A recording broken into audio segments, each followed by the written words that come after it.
एगो प्रेमी प्रेमिका आपस में बेपनाह मोहब्बत करत रहे लोग। एक दिन के बाद प्रेमिका के घर वाला कहीं दूसरा जगह शादी तय कर देता है। ये बात जब पता मजनुआ के चलता, मजनुआ तड़प तड़प के अपना प्रेमिका से कहता, ए जनुआ ते तो अपना सजनुआ के हो गईले, लेकिन हई तुर मजनुआ के का हो। आई दीवाना के दर्द सुनल जाओ। कोइले बारू प्यार में हमसे घटिया, अब न मुलाकातिया ओए जान। कोइले बारू प्यार में हमसे घटिया, अब न मुलाकातिया ओए जान। जहिया तोहराई बरियतिया, जहिया तोहराई बरियतिया, मजनुआ के मौतिया होइए जान। जहिया तोहराई बरियतिया, दीवान के मौतिया होइए जान। कालिका स्टूडियो आरा।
मोहब्बत के अरथिया, बोझ के मोहब्बत के अरथिया, सुहाग वाली रतिया होइए जान।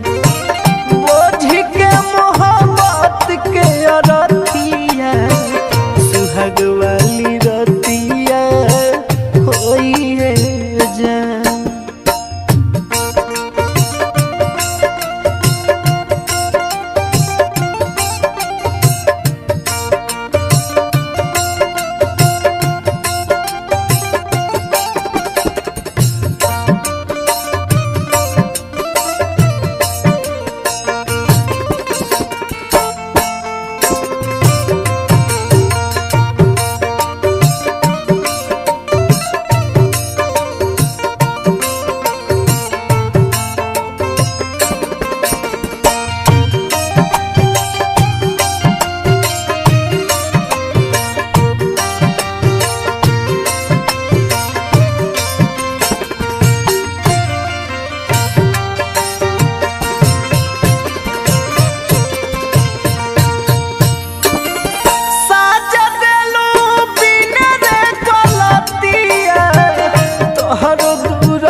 जखमी जितेंद्र के रहतिया, अनिल जादू पिंटू के रहतिया, जो हते अनहर रखिया होइए जान।